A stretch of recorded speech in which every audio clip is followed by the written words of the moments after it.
What does movement look like when every mile carries power, risk and consequence? For the future King of England, travel is not transportation, it is strategy.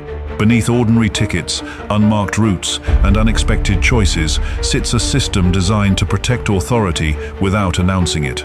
Watch until the end, because this story exposes how anonymity itself becomes a luxury asset and how money is quietly used to control visibility, security, and access in ways most people never notice. Budget flights under fake names, hiding in plain sight. What if the safest way for a future king to travel wasn't behind armored convoys or private jets, but seated quietly in row 18 of a budget airline? For Prince William, anonymity is not an accident, it is engineered. And the most counterintuitive part of his travel system begins where no one expects royalty to exist at all. Economy class, surrounded by strangers who are trained by habit to look anywhere but at each other. William's strategy is deceptively simple. Instead of separating himself from the public, he disappears inside it. Tickets are booked under pseudonyms that are deliberately boring, names like Mr. and Mrs. Smith, with children listed as Baby Jones. Nothing that triggers curiosity, nothing that invites a second glance. The goal is not secrecy through force, but secrecy through statistics. In a cabin filled with dozens of passengers, attention becomes fragmented. No one scans for royalty on a flight that costs less than dinner. In 2015, this logic played out in full view. William flew Ryanair from Stansted to Glasgow, paying between £20 and £60 for a standard economy seat. There was no entourage, no visible protocol, just one plainclothes bodyguard seated beside him, blending in so completely that most passengers never noticed anything unusual. The cabin was loud, phones were out. People were focused on themselves. That noise is the camouflage. Budget airlines create an environment where expectation collapses, and without expectation, recognition dies. The same approach repeated in 2019, when William, Kate, and their children flew Flybe from Norwich to Aberdeen. Each ticket cost approximately £73. For a family with access to helicopters costing £17,000 per journey, this choice wasn't about saving money, it was about controlling optics and risk simultaneously. A private jet concentrates attention, a budget flight disperses it. In security terms, dispersion beats isolation. What makes this method powerful is not the price of the ticket, but the discipline behind it. Traveling with minimal security reduces logistical friction. Boarding among ordinary passengers avoids the media traps that form around VIP entrances. The cabin itself becomes a shield. People assume royalty travels elsewhere, so they stop looking. This is anonymity, achieved not by hiding, but by lowering the signal below the threshold of interest. There is a deeper layer here. By choosing budget flights, William also shapes public perception without speaking. He appears normal without staging relatability. There is no press release, no announcement, just behavior.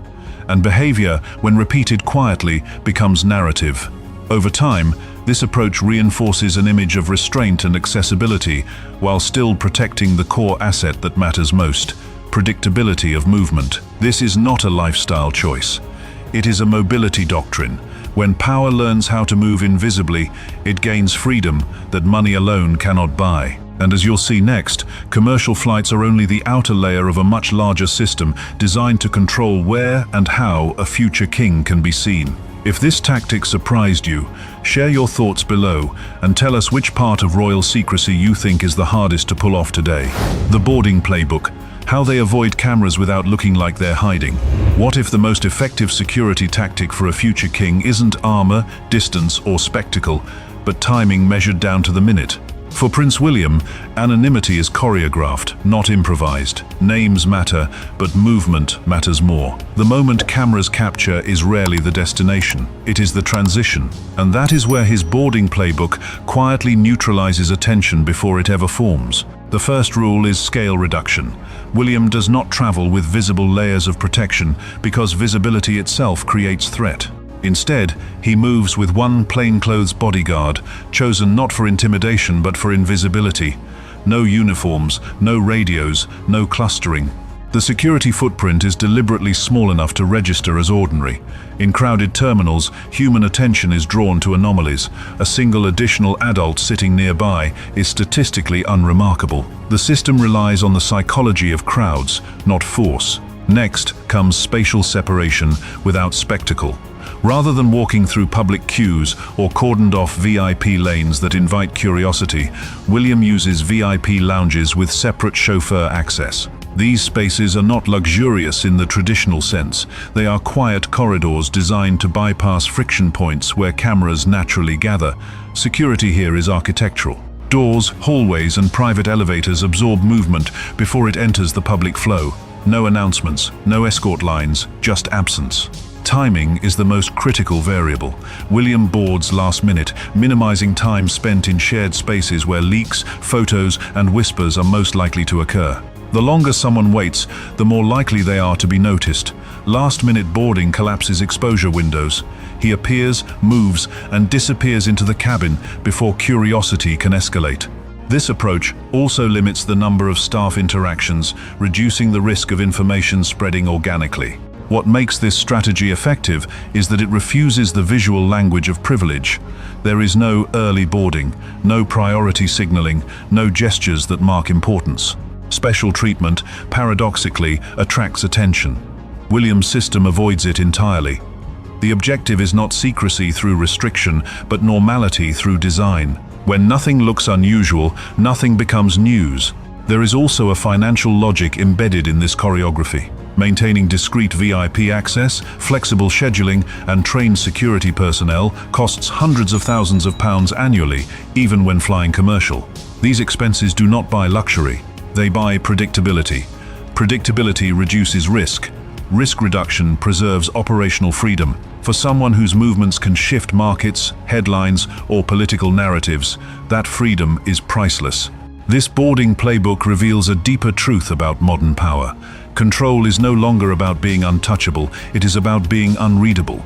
The most protected individuals are not those surrounded by barriers, but those who blend so completely into routine that no one thinks to look twice. And once you understand this layer of movement, the next part of William's travel system becomes clearer, because air travel is only one surface.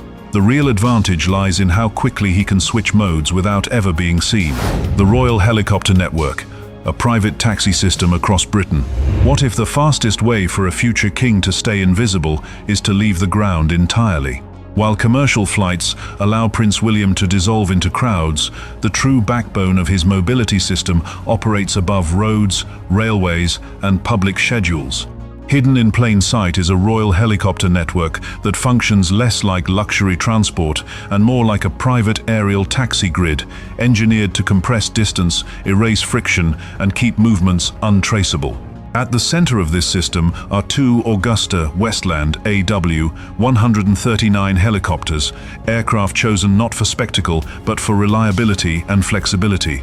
In 2025 alone, these helicopters logged approximately 58,000 miles, accumulated 420 flight hours, and were operational on 142 out of 279 days. Those numbers matter because they reveal frequency, not extravagance. This is not occasional VIP travel. It is routine infrastructure, used often enough to replace cars, trains, and even public records. The pattern of stops tells a quieter story.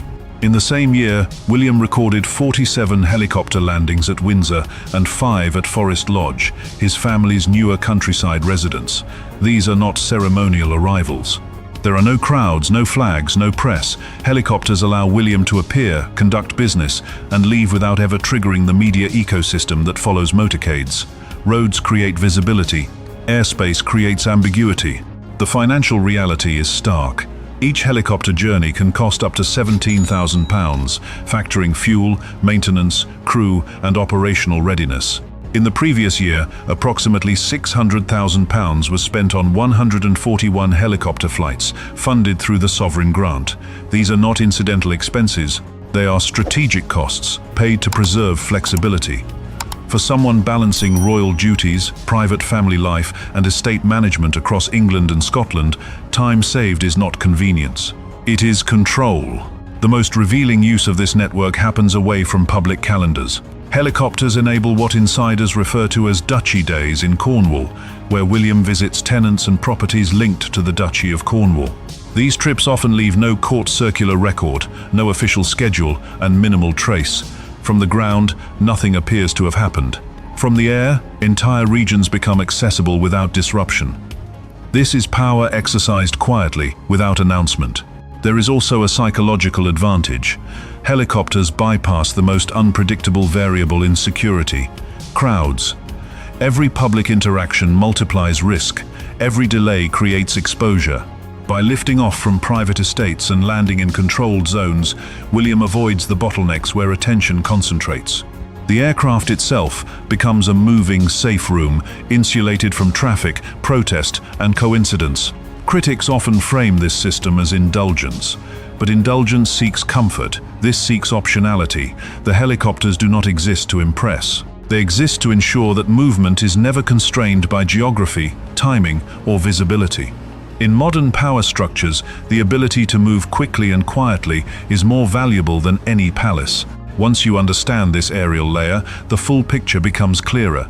William's travel is not defined by one method, but by interlocking systems designed to switch modes instantly. And the next layer of that system operates even closer to the ground, where disappearance requires an entirely different kind of discipline. Why William trusts helicopters, training, risk rules, and family tension. What if the reason Prince William trusts helicopters isn't privilege, but experience forged under pressure long before the crown became inevitable? To understand why aerial travel sits at the core of his movement strategy, you have to strip away the optics and look at the training. William is not a ceremonial passenger. He is a qualified pilot, with more than 1,300 hours of search and rescue flying, accumulated in environments where hesitation costs lives. Those hours were not logged above red carpets or estates, but over open water, in poor visibility, and under conditions designed to test judgment, not comfort. That background reshapes risk perception. For William, helicopters are not exotic machines. They are familiar tools governed by checklists, procedures, and muscle memory. This is reinforced by a lesser-known chapter in 2008, when he reportedly took part in a classified Afghanistan mission, piloting a C-17 Globemaster. Even without operational details, the implication is clear. He has operated aircraft where failure is not theoretical. That experience recalibrates fear. What appears dangerous to the public feels controlled to someone trained to manage it. Yet, personal confidence collides with institutional anxiety. Royal protocol treats air travel differently when succession is involved. Heirs are not supposed to fly together without consent, a rule designed to prevent catastrophic loss. As William began traveling with his children, this rule became a point of tension. The issue is not recklessness, but probability. One aircraft, multiple heirs. The equation alarms those tasked with preserving continuity rather than efficiency. That tension intensified after 2024, when serious health crises within the family reshaped priorities. Risk tolerance tightened. Every movement was re-evaluated through the lens of fragility. Helicopters, once seen purely as tools, became symbols in a broader debate about responsibility. William's training says control is possible. The institution says some risks are unacceptable regardless of skill.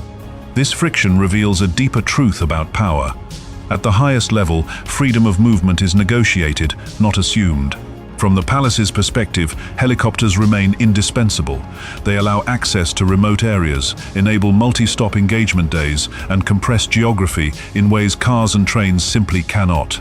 A single flight can replace hours of ground exposure, security convoys, and public disruption. Financially, this efficiency is expensive. Each journey can cost up to £17,000, with annual totals reaching hundreds of thousands of pounds. But the calculation is not about savings. It is about control over time, exposure, and unpredictability. What emerges is a paradox. Helicopters represent both autonomy and constraint. They empower William to move decisively, yet bind him tighter to protocol and scrutiny. His trust in them comes from mastery. The institution's caution comes from legacy. And between those two forces sits a future king learning that modern power is not defined by what you can do, but by what you are permitted to risk. The carbon controversy. the price of discretion in emissions. What if the most dangerous contradiction facing a future king isn't political opposition or media pressure, but math? For Prince William, the collision between environmental leadership and the realities of secure travel has become impossible to ignore. On one side stands Earthshot, a global platform built to accelerate climate solutions. On the other stands a mobility system that burns fuel by design. The tension is not symbolic. It is quantified, audited, and published in numbers that refuse to stay quiet. In 2023, the British royal household reported total greenhouse gas emissions of 5,994 tons of CO2 equivalent. Of that, 1,882 tons, or 31%, came from business travel alone. These figures matter because they are not estimates leaked by critics. They are officially disclosed through sovereign grant reports, making the British monarchy one of the most transparent royal institutions in the world when it comes to emissions. Transparency, in this case, acts like a spotlight. It invites scrutiny at a level most global elites never face. The comparison is brutal. The average individual in the United Kingdom produces roughly 10 tons of CO2 per year. That means the royal family's footprint is cited as approximately 599 times higher than that of a typical citizen. Once framed that way, nuance disappears. Numbers flatten context. Helicopters, overseas engagements, and security protocols all collapse into a single narrative: excess. For critics, this gap undermines William's moral authority as a climate advocate. For supporters, it oversimplifies a system that cannot operate under normal constraints. The palace response is carefully constructed. Helicopters used by the royal family can run on up to 50% sustainable aviation fuel, the current maximum standard for aircraft of that class. Life cycle emissions reductions are claimed to be in the range of 70 to 80% compared to traditional fuels. Additional mitigation measures include biofuel vehicles across estates and solar installations at royal properties. These efforts are not framed as offsets, but as incremental reductions within an unavoidable structure. Still, the contradiction remains unresolved. Helicopters exist precisely because ground travel increases exposure, risk, and unpredictability. Every motorcade creates visibility. Every delay multiplies threat. Air travel compresses time and minimizes public disruption. In security terms, it is efficient. In climate terms, it is expensive. The cost of discretion is measured not just in £17,000 per flight, but in emissions that cannot be fully erased by technology yet. This controversy reveals something deeper than hypocrisy. It exposes the limits of individual action within institutional roles. William's advocacy operates at the level of influence, funding, and narrative. His travel operates at the level of logistics and risk management. These systems were never designed to align cleanly. One pushes toward long-term planetary benefit. The other prioritizes immediate continuity and safety. As this debate continues, it raises an uncomfortable question about modern power. Is leadership defined by personal purity or by the ability to push change while operating inside imperfect systems? Share your perspective in the comments, because the answer shapes how we judge not just royalty, but every public figure who claims to lead on climate while living above its constraints. Ground-level disappearance, scooters, trains, and an incognito life. What if the most effective way for a future king to stay protected is to look unprotected? At ground level, Prince William practices a form of disappearance that feels almost reckless until you understand the logic behind it.